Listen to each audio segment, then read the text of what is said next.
Hello. हाँ सर। क्या नाम है जी आपका? राकेश पांडे। राकेश पांडे। कहाँ से आए हैं भैया?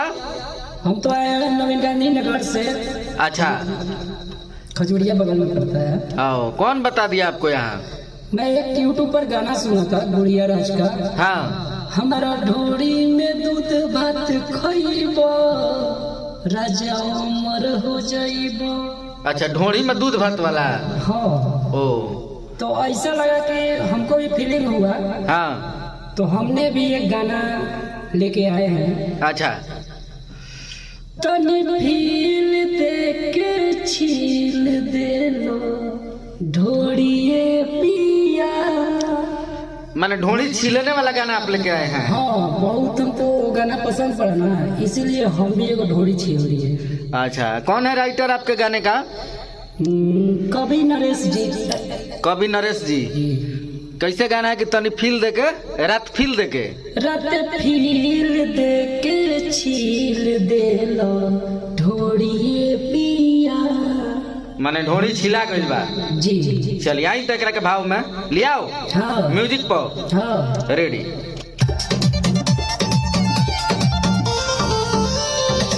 सोने हमरा को के बनोरिए पिया।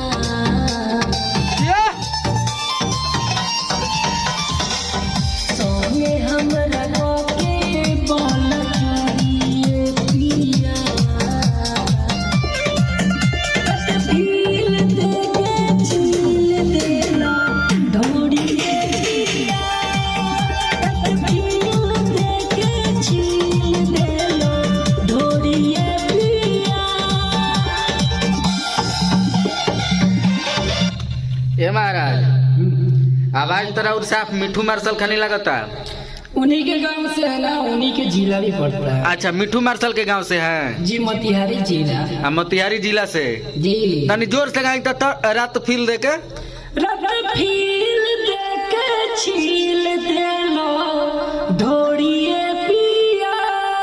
क्या बात है, बहुत अच्छा। बहुत हमको शौक था कि गाना गाए। ढोड़ी में चला जाए। चलिए ठीक है, बहुत अच्छा गा रहे हैं आप। अंतरा कैसे है भैया? अंतरा बीट पे आइए तो देखते हैं।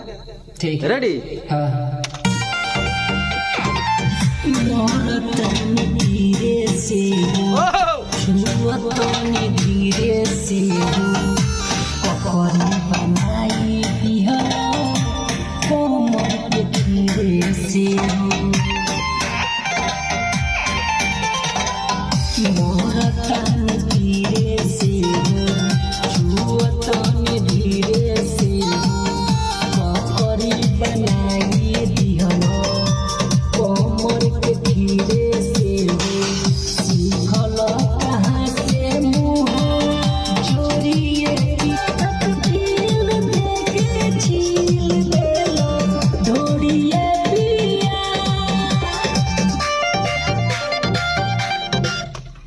बहुत अच्छा गा रहे हैं। कैसे है अंतरवा? गाइएगा थोड़ा।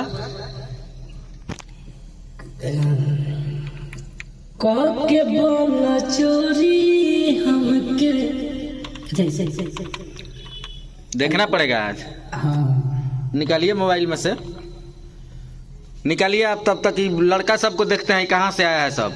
कहाँ से आया है जी तुम लोग? शाहपुर। गाना गाता है? हाँ। वाह, कौन गाना? Sad song Bhojpuri. ढोड़ी पर। हाँ। ढोड़ी स्टार। चलिए जी, कैसे है? मोर तनी पीरे से छुअतनी धीरे से। क्या बात है। ककरी बनाई दिहल कोमर के खीरे से। ओहो। सिखल कहाँ जाके मुँह चोरिए पिया।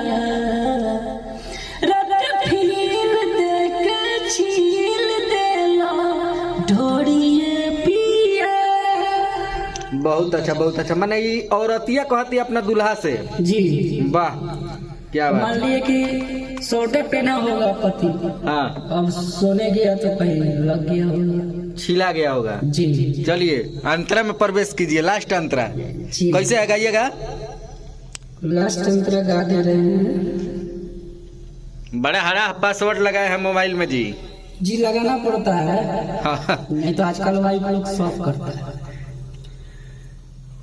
डलल तू कलेस में हो, प्यार के रेस में हो, सूरज सनी रह जाके तू परदेश में हो।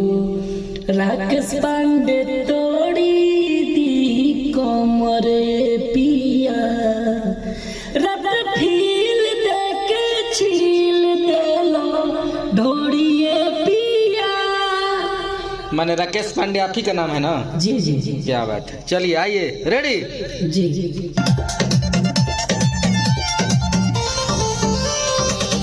डबल कलेस में हो, प्यार कर रेस में हो, सूरज सोनी रह जाके तू परदेश में हो।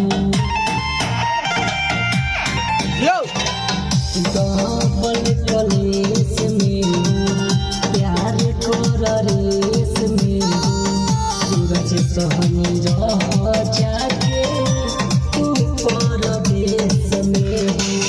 राकेश पांडे कमर तोड़ी है, सुनिए पिया, फील देके छील देलो ढोड़िए पिया, फील देके छील देलो ढोड़िए पिया। बहुत अच्छा। चलिए मुखड़वा एक बार फिर से ले लिया जाए। रेडी हैं? जी आइए।